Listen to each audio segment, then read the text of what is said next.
All right, let's talk about Thanksgiving. We all think we know the story, right? Pilgrims, Native Americans, a big turkey dinner. But what if I told you that story isn't the whole story? What if the real history is way more complex, a little tragic, and in the end, a lot more human? So we're going to peel back the layers of this holiday.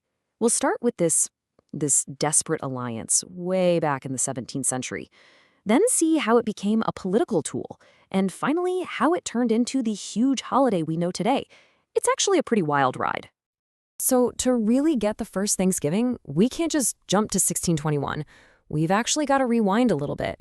We need to look at a moment of huge crisis for two very different groups of people who were both, frankly, on the verge of collapse. Yeah, long before the Mayflower even showed up, the world the Pilgrims were sailing into was already in the middle of a catastrophe, one that had changed absolutely everything.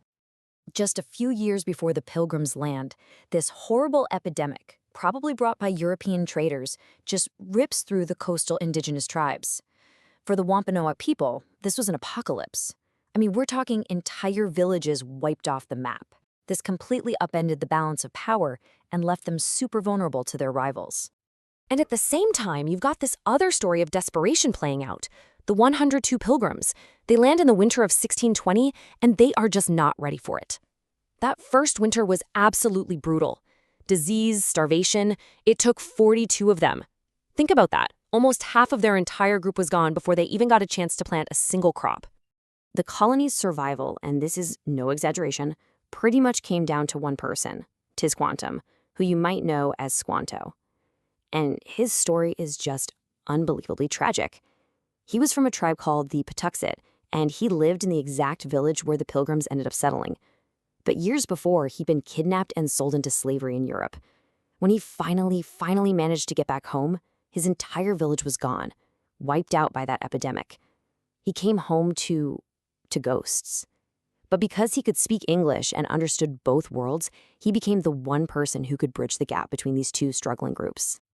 So what this all means is that this alliance, it wasn't about some storybook friendship. It was a cold, hard, strategic necessity. The Pilgrims were literally starving and had no idea how to grow food there. And the Wampanoag, who had been devastated by disease, needed allies with guns to protect them from rival tribes. This was a partnership born out of pure mutual desperation. Okay, so this is what leads us to that famous harvest feast in 1621. But here's the thing. This moment of peace was incredibly fragile. The relationship that started with a feast, well, it would eventually end in a brutal war. Let's dig into what really happened at that gathering. So when the Wampanoag leader, a man named Massasoit, shows up for this 3-day celebration, he doesn't just come with a couple of friends. He brings 90 of his men with him. 90. They outnumbered the surviving colonists, there were only about 50 of them, by almost 2-1. This tells you right away this wasn't just a friendly potluck. It was a political meeting, a show of strength, and a way to reconfirm their military alliance. And this is where the picture we have in our heads really starts to fall apart. First off, nobody called it Thanksgiving. That name was slapped on by a historian way later, in 1841. The food? It wasn't turkey and pumpkin pie. It was venison, which the Wampanoag brought, plus other wild birds, and a lot of corn. And maybe the biggest point, the Wampanoag weren't just invited guests. They were the essential partners in this whole thing, and they provided most of the food for the feast. But tragically, that peace did not last. Over the next 50 years, as more and more English colonists arrived and expanded, tensions just kept building. The breaking point came in 1675, when Plymouth colonists executed 3 Wampanoag men. That single act sparked what's known as King Philip's War, a conflict so bloody that, relative to the population at the time, it was one of the deadliest in American history. It completely devastated the Wampanoag and ended that whole era of cooperation, for good. And the legacy of that war is still very much alive. For many Native Americans, Thanksgiving isn't a day to celebrate. In fact, since 1970, many have gathered in Plymouth on that very day for a national day of mourning. It's a solemn day to remember the incredible losses their ancestors suffered and to protest the kind of simplified, happy story of Thanksgiving that's often told. So you might be wondering, if our modern holiday doesn't really come directly from that 1621 feast, where did it come from? Well, the answer isn't in Plymouth. It's actually found in the chaos of the 19th century, and it's all thanks to the tireless work of one amazing woman. Her name was Sarah Josepha Hale. She was basically the most influential woman in media of her time, the editor of a hugely popular magazine called Godey's Lady's Book.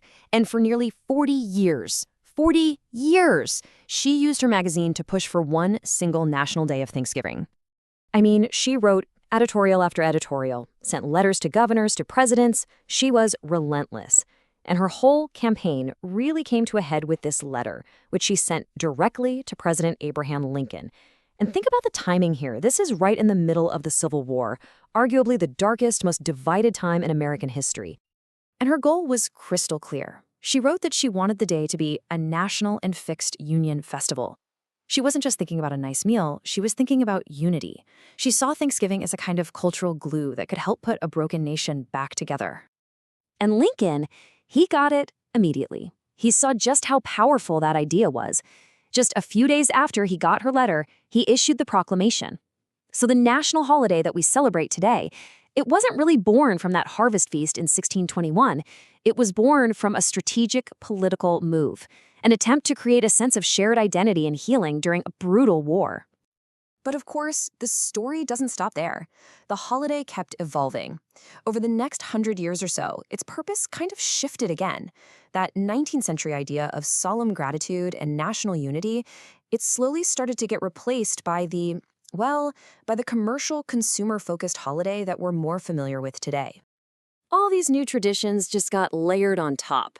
You know, football on Thanksgiving, that started way back in 1876. Then, in 1924, you get the first Macy's Thanksgiving Day Parade, and suddenly the holiday is this huge media event. And then, of course, advertisers jumped in, telling everyone what a proper Thanksgiving meal should be, and that's how we got the specific menu we think of today. It's just such a stark contrast, isn't it? On one hand, you have this tense diplomatic meeting between two desperate groups, all about survival and politics. And on the other, you have a modern family get-together, totally shaped by decades of commercials and parades and football games.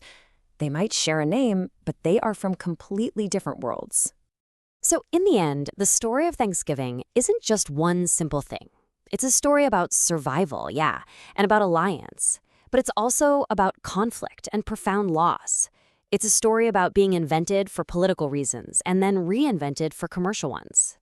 And, you know, knowing all this complicated history, it doesn't have to take away from the gratitude we feel.